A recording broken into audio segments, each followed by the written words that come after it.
Warning: if you have the tendency to cringe at other people's English, turn away now. That's it, then warn ya. Are you ready?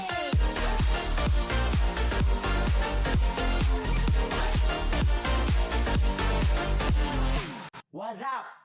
Today, stop making excuses for why you can't get it done and start focusing on all the reasons why you must make it happen. Good day, ladies, gentlemen, and children of all ages. I am Kenneth Lim of Tendability, and this is my topic about our good old friend procrastination and the fact that it's normal. Procrastination is the act of delaying or putting off tasks until the last minute or past their deadline. And of course, we all know that. We've all done this once in our life, and frankly, we can't stop ourselves from doing it. People often procrastinate because they're afraid of failing at tasks that they need to complete. Or rather, fear of failure promotes procrastination, primarily when it reduces people's sense of autonomy, or when people feel incapable of dealing with a task that they are afraid to fail at. For these individuals, procrastination may be symptomatic of a psychological disorder. Procrastination has been linked to a number of negative associations such as depression, irrational behavior, low self-esteem, anxiety, and neurological disorders such as ADHD. Others have found relationships with guilt and stress.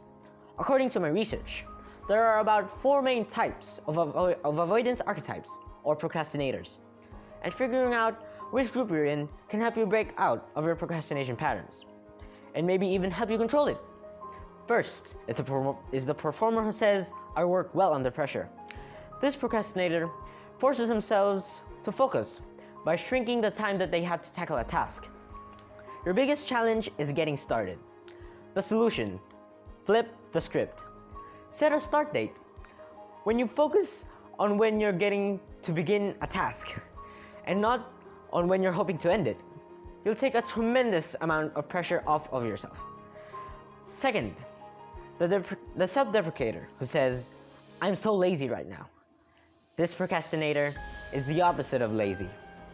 So when you don't do something, they are extra hard on themselves.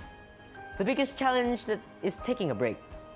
We already know that you're going to say, "I don't have time to rest." My suggestion is recharge. Try taking a walk or giving yourself some space and try to begin rebuilding your energy. Third, the overbooker who says, "I'm so busy." This procrastinator is a pro at filling up the calendar and is often overwhelmed. "I'm so busy" is probably the excuse we hear the most. Your challenge is creating chaos to avoid facing what you really need to face right now.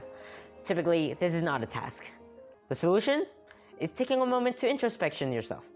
Ask yourself, what am I really trying to avoid? Fourth is the novelty seeker. And he says, "I just had the best idea." This procrastinator has a terminal case of shiny object syndrome.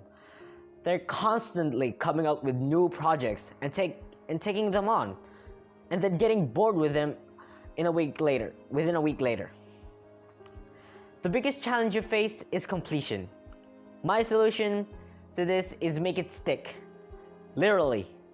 Write down new ideas or projects on a sticky note, but don't pursue them until you finish the task that you're currently working on. I myself wouldn't really call it a sin to procrastinate. You're not labeled as a lazy person when you procrastinate. It's quite a normal thing to do for people. But you should try to avoid it, especially when the task that needs completion is something that is easy for you to do. But even when the task that is given to you is something that you could do in a matter of minutes, just do the thing. Don't save it to the last minute. It will inevitably end up looking rushed or not to its full potential. Another thing is not to be afraid of trying. When it seems that the task is too hard for you, and you think that there is a 99.9% chance that you will fail at it, remember, there's still a 0.1% chance that you won't, and you will succeed at this task. And lastly, procrastination is not an excuse for forgetting your responsibilities, because some people do this so much that they have forgotten that their mom asked them to buy something at the grocery. But on rare occasions, procrastination has its benefits. Example, I procrastinated for 2 days trying to come up with a great topic for this persuasive speech. Even though I think that this speech hadn't come up as fantastic as I would have hoped, I think it still came up great. So we can really procrastinate, but don't do it so much that we become accustomed to it. When the easy things need to be done, do it. When something hard comes up, procrastinate for a bit. But remember, in our day and age, laziness isn't an option. Procrastinating is the side stop, not the destination. And that is the conclusion of my persuasive speech about procrastination and how it's normal. Once again, I'm Kenneth Lim of Tenability. Thank you all very much for listening.